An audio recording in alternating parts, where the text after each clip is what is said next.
Hi, I'm Kelly Forden, and I'm here today with Cliff Garstang, and we are talking about his story Lost in Translation. Hi, Cliff. Hi, Kelly. Nice to How are see you? Nice to see you. I wanted to start out, well, of course, we're going to do a deep dive into the story, and everyone will have hopefully read it beforehand. But I wanted to ask you first about how this fits into the rest of the collection and what the name of the collection is and when it was published, all that good stuff. you. Okay, so the collection is called House of the Ancients and Other Stories, published by Press 53 in 2020. And unlike my previous collections with Press 53, it's a little bit it's more eclectic.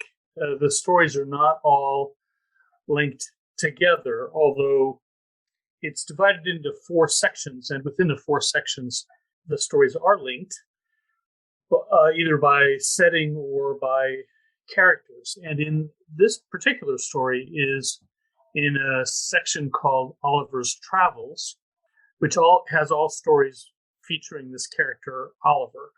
And the funny thing about those stories is that they originally were meant to be included in my novel, Oliver's Travels, which came out this year in 2021. But in the process of making that book work better, I took the stories out of that book and made them separate stories.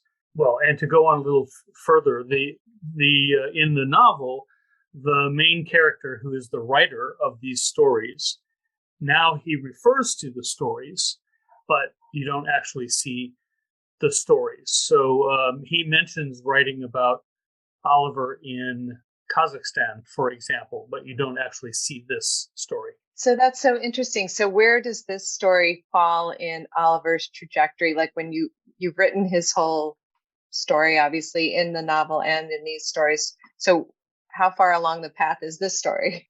So the main character of Oliver's Travels is actually Ollie, and Oliver is his alter ego in the novel.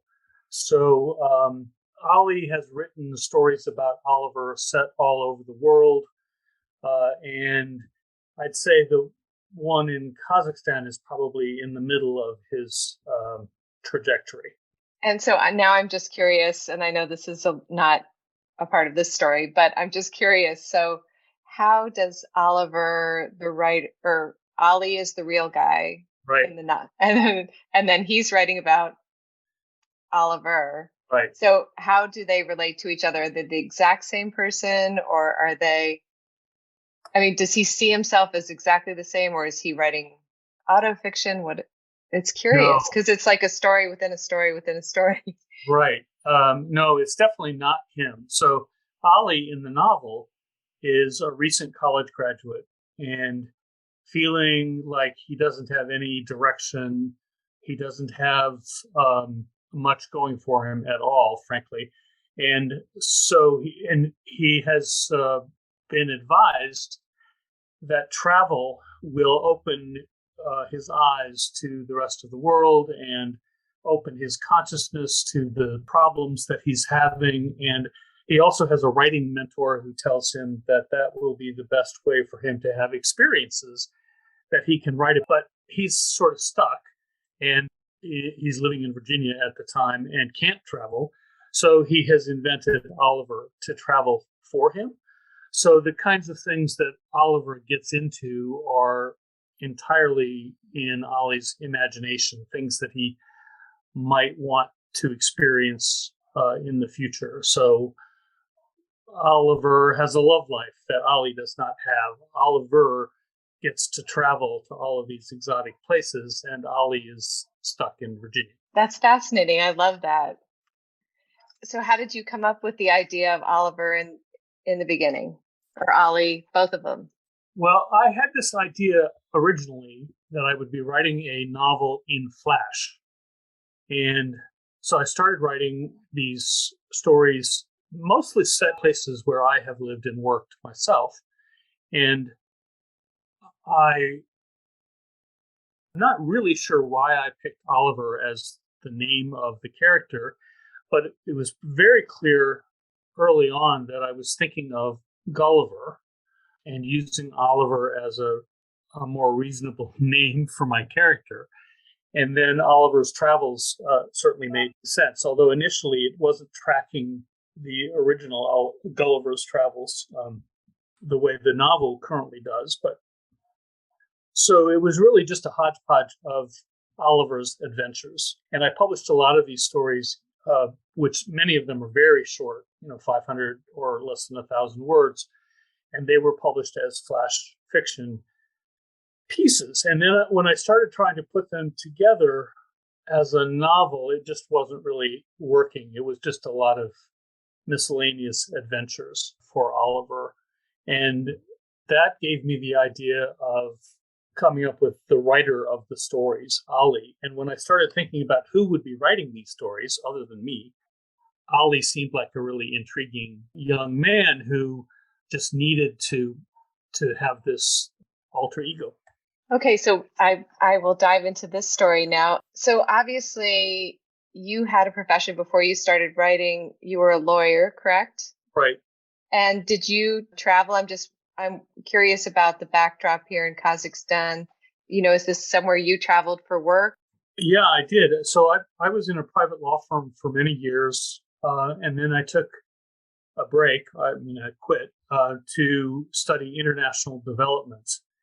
And I was at the Kennedy School at Harvard, I was getting a public administration degree and focusing on law reform in developing countries. And so after I graduated, I got this job with a program on international financial systems, which is part of Harvard Law School. And they sent me to Kazakhstan to do a job that sounds a little bit like what Oliver's job is in this story. I was a consultant trying to work with the Ministry of Law in Kazakhstan to help them change their company law to bring the corporate governance standards up to world standards, because they were trying to create a stock market and launch formerly state-owned companies on this stock market. So this was in the early 90s, shortly after the fall of the Soviet Union, and everybody wanted to be a public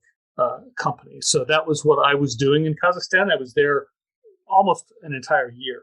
So I was curious about what time frame this story was set in. So would it have been in the early 90s? Yeah, as well. I would say so, yeah. Okay.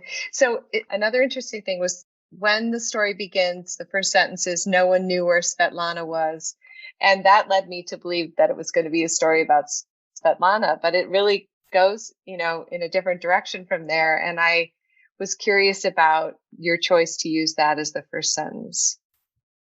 Well, that's a good question. I think I was in Oliver's head, and this is what Oliver is thinking. So even before we see Oliver's thinking, nobody knows where Svetlana is. So it's a dive directly into Oliver's head. Yeah, that worked really well. And I also thought, she's the one, the fact that she's missing is the snowball that, starts getting everything going. So the meeting is vital to the success of Oliver's project, the meeting that he's going to attend. And he doesn't want to let anything get in the way. So later when there are complications, he dismisses them, anything. It seems like the number one thing on his mind is getting to this meeting, and he sees that as vital. Did you see that not only as just a standard meeting, but were you saying something larger about people's intentions when they're, on the track of some, like when they have a goal or whatever? It seems like he overlooks a lot in service to this meeting. So I'm curious what the meeting meant to you. Well, for him, it means everything. It's the project is on the line. If he doesn't have this meeting, it's going nowhere. I think what I was trying to establish there was the traditional advice that one has with a short story is that you need to set up the want, the desire, the objective of your main character. And so I wanted to make it clear that this is what he wants and needs. He must have this meeting. And there in real life there were other options that we could have gotten away with, but for Oliver, he really has to have this meeting. And there were a lot of great details, like Alexander, whom everyone called Sasha. Is that a nickname for Alexander? Okay, I didn't know. And then the other driver, Vladimir. He's called Volodya, which is also a common nickname for Vladimir. Okay, great. And then so I was just curious why Sasha doesn't wait when he's being well paid to wait there. Is that something that actually might happen where, the driver takes off and then comes back later, or did you just make that up in service to the story? No, we had two drivers in our project. We had a team of consultants and two drivers, and they were constantly disappearing. And I made it. I think I said that, or hinted at least, that Sasha has gone off with Svetlana somewhere, and Svetlana is really. I mean, Oliver thinks later it's not really Sasha's fault; it's Svetlana's fault. She's probably the one who told him to take her somewhere. Yeah, and then he suggests that Svetlana, however, whose loyalties he had suspected from the beginning, was becoming a problem. And I was curious, loyalties, was he afraid she was being loyal to who? To the government, as opposed to these private consultants, because she was, they hired her through this government employment agency. And when you do that, you're not really sure who the person is really working for. And is Svetlana going back to the government and telling them everything that these foreign consultants are doing? Because it's all, the project and projects like this are all negotiations. And frankly, although I'm not sure how clear this would have been in the story, but all of the foreign consultants are competing with each other. Oliver's team is not the only team in town offering the same advice. And so he's from the US government, but there are people from the World Bank and the European Development Bank and various other organizations that are trying to get the same result benefiting them. So the government was probably playing all of these different advisors against each other. And if Svetlana is reporting the strategies from the US consultants to the government, then the government may use that in some way. I see. That makes sense. And then, so a lot of the other details are probably also based in reality, like the German cars that are stolen. True. That part is true. Yeah. How did that work? Well, I think somebody told me this one time, and whether it's really true or not, I don't know, but it seems so plausible because we were in this very poor country. Kazakhstan's not a rich country, but we had these very fancy German cars, and the project didn't buy them. They were owned, if that's the right word. They were at least in the possession of our drivers, who were independent contractors. And so, yeah, we were told, I believed, that they were stolen from Europe. I love that there's really good foreshadowing. I think it's I just printed it out from online, so I'm not sure which page, but it said they sped through downtown. Traffic was light at this hour because private commercial activity, at least commercial activity of the legitimate kind, was still virtually non-existent. Even so, pedestrians took their lives in their own hands when crossing the streets because a truck or a bus or an unmarked sedan belonging to the secret police, ignoring traffic signs and lights and speed limits, might appear at any moment. And I thought that was great foreshadowing. So, and then you have a good description here of, where they are and what the landscape is like. They passed a school that looked closed, an empty playground, a gray concrete building with a barbed wire fence, that Oliver suspected was a prison and a few modest homes. And I was just curious about, when you're writing short stories, what comes first for you? Are you more of a dialogue person, then you have to fill in scene, or does it all come together and then you just sort of fill it out a little more in the second draft? Yeah, I don't usually start with dialogue. I know a lot of people do that, and I wish I were that way because I think that would be fun to just start writing what people are saying. But I generally write what's happening first and go back and fill in dialogue, which often means that my stories are dialogue light. And I don't know if that's a good thing or a bad thing, but short stories, I start with either a character or an image, or an idea of something that actually happened, but then turning that into fiction is, as you know, a challenge and something very different. So I just write until I get a sense of where it's going, and then I hope it ends up someplace interesting. So where was the spark? Sorry, I didn't mean to interrupt you, but where's the spark on this one? What actually happened? This is really actually pretty interesting where this came from. I've forgotten how long ago, 5, 6, 7 years ago, I was teaching a class. I was a writer in residence at Randolph College in Lynchburg, Virginia, and I was given a 4-week residency there. So I was meeting with a group of advanced writing students once a week for 4 weeks, and they were supposed to come up with a piece of writing at the end of those 4 weeks. So to prepare for that, I was struggling to figure out what I would have them do that they could have this piece of writing in 4 weeks. And I got the idea that we would use a 3-act structure for a short story, and that we would, each week, they would produce an act, each act of the story, and in the final week, we'd finalize them. And I decided I would go along with them and do the same thing. And so at the time, Oliver was still in my head, from all of these stories. And so Oliver was really the spark. But because I was forcing myself to fit into this 3-act structure, I used as a model the story that I think is one of the best examples of the 3-act structure, which is A Good Man is Hard to Find. So the idea was that Oliver was going to go on a journey. He wanted to go on a journey.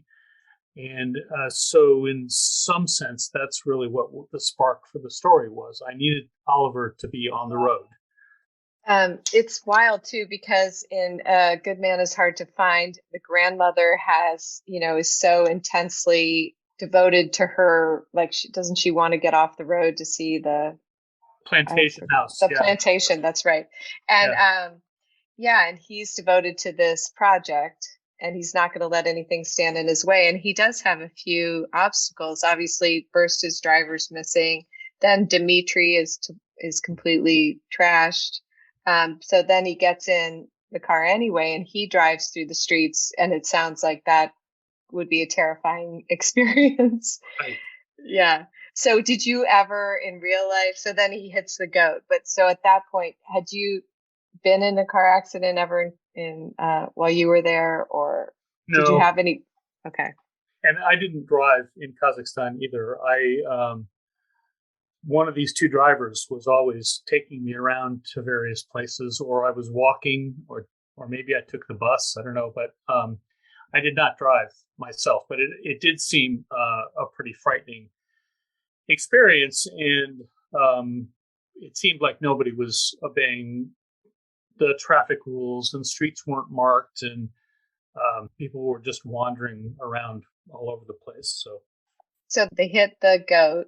And then Dimitri wakes up. He's been, unconscious. And it says here, Dimitri shouted something in Russian at the goat herd. The goat herd shouted something in reply. Dimitri advanced, shouting. The goat herd shouting, raised his staff, prepared to swing. And then, of course, he shoots him in the head. But I was thinking, like, I wonder what they're shouting. I mean, I'm sure they're just shouting, like, why did you kill my goat or whatever. But where did you get the idea at that moment that Dimitri was going to go that far and, shoot the guy?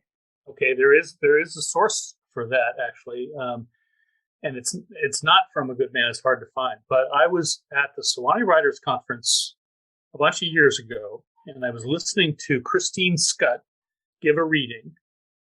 A huge room, a couple hundred people listening to Christine read. We're all paying such close attention because she's such a great writer. And she gets to this line, which is, and he shot her in the face. And I Wow. gasped audibly, and that like the whole room is looking at me because I have just gasped at that moment where the person gets shot in the face. So kind of borrowing that kind of a moment for this moment. Well, it was, very shocking, and you did it pretty well, putting it at the end of the paragraph because you don't see it coming at all. I thought it was just going to be a little argument and then they'd get back in the car. And I don't know if you intended this, but this is part of the fun of talking to people about their stories. There's a lot of times where I thought, okay, this is just like the US coming in and, trying to make changes in a country that's not and maybe for good intentions too. But, it says at one point, they get in the accident and Oliver isn't hurt, but Dimitri's hurt. Dimitri's the one who's unconscious. Oliver's driving the car. Then the goat is killed. The goat herd's killed. And all of these things are happening. And the whole time, Oliver's just like, I got to get to the meeting. I got to get to the meeting. And it just like struck me, this foreigner comes in, he's going to change things in this country. Everybody needs him. And yet, everybody's getting wiped out all around him. And it was just an interesting moment. I don't know if you meant anything by it or not. I did. It's sort of the way of the world. And the foreign consultants who come in with a lot of money and, as you say, good intentions, but also mixed motives. I always wondered. So I was working on corporate governance as Oliver was, but I never quite knew what the U.S. government wanted me to achieve. Were they worried about corporate governance for economic reasons because they wanted to make these companies more efficient and therefore better companies and more creditworthy? Or were we trying to develop a democratic process, because that's what corporate governance can be, in order to help support the democratic change that was in theory going on in the country and elsewhere in the former Soviet Union?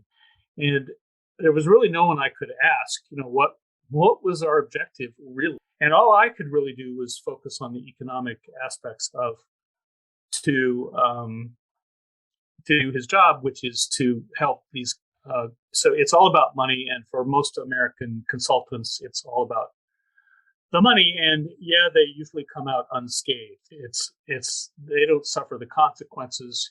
If a company ends up going bankrupt that he's supporting, or it fails in some way, or if there's corruption that leads to the downfall of an investor, it's not Oliver's problem in the end. He just goes home. Even if this project fails, which, by the way, my project sort of failed also, he just goes home and gets another job.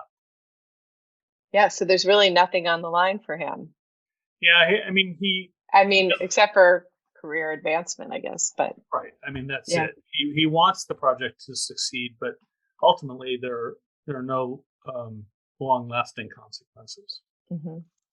At the end, he says here, so there was a switch because earlier in the story, there's a part where Oliver is saying, like, if Dimitri wasn't drunk, if Svetlana had showed up, if all these things had happened, this would not have taken place. And then toward the end of the story, he says, Oliver imagined the dead farmer and his goat in the middle of the road. Someone would find them. It was a lawless country, but surely there would be an inquiry. When a man was found with a bullet in his head, questions would be asked. The Mercedes would be found then and traced. The police would come to the office, and Oliver would have to explain what had happened. Oliver hadn't pulled the trigger, but it was all his fault. He'd been in such a hurry, the repercussions would be endless. So I felt like that was such a switch, because earlier he's like, no, it's absolutely not my fault. Just all these things led to this. And so was that a trajectory that you wanted him to make, to sort of take some responsibility? Well, yes, but I mean, he goes on, right, to go back the other way and wash his hands of the whole thing. And that's right. It's all this rationalization process that he's going through. First, it's not his fault. Then it's everybody else's fault. Then, oh, it is sort of my fault. And then, oh, wait, it doesn't really matter anyway, because it's not really my problem. They won't blame us. The project must go on. So it's all part of his rationalization. Yeah, and as only someone, who is not directly affected can rationalize and just sort of walk away from the scene of the crime or whatever. Yeah. I mean, even, poor Dimitri, his shoulder is broken, his head is banged up, his car is gone. He has to find a new stolen car. And so Dimitri has consequences, and it really isn't his fault. So, except that he shot well, yeah. So what do you think? Well, except for that minor infraction. Right. So what do you think was going through Dimitri's head when he just shoots the guy in the head? He knows how the country works. He knows that money will solve the problem. And he's got Oliver's $40, and there's probably more where that came from to make it all go away. It's just a shepherd, and probably a Kazakh shepherd too, as opposed to a Russian like Dmitri. And there's an element of that there that I didn't really explore in the story, but even though, I mean, Kazakhstan was emerging from Soviet domination, Russian domination, and there's still there was in the 90s, a very large Russian population. Dmitri and Sasha are both Russians, as is Svetlana, and they tended to look down on the Kazakh population, which didn't have much political. Well, I shouldn't say that. I mean, the leaders of the government were Kazakh for the most part, but the Russians still seem to be calling the shots. Well, just along those lines, is there anything that I haven't asked you about the story that you wanted to talk about? No, I don't think so. I really wanted to talk about the 3-act structure there, because that was when I was rereading it, I was reminded of why I wrote the story in the first place, and it was because I wanted to teach this way of writing short stories. So basically, it was before the car ride, during the car ride, and then afterwards as 3 acts. Yeah, that's right. So when he takes the car keys from Dimitri, that's sort of the end of the first act, and then you get to the climax, which is, you think that the climax might be killing the goat, but it's really Dimitri shooting the shepherd, and then everything after that. Yeah, that is very cool. I'll have to try that in one of my short stories too. Yeah, it's actually kind of helpful, and I've tried to apply that in writing other things too. So what are you working on now? I am working still for years on a novel that is the most complicated thing I've attempted. It's a braided historical and contemporary story set in Southeast Asia. And I think I'm getting close to the end, so I hope. That's good, because you've published a lot of books. It seems like in the last couple of years. So do you take a break from that sometimes and then work on other things? Well, no, not really. But the funny thing so I have published 3 books in the last 2 years, 2019, 2020, and then this year, 2 novels and a story collection, but all of them were done a long time ago. I mean, you know how long it takes to get things published, and it just so happened that they started hitting at the same time. And I actually had to push them apart a little bit because the publishers were aiming at publication dates pretty close to each other. And it's hard enough when you have a year in between books to get that all done. And anyway, so I've been working on this new book.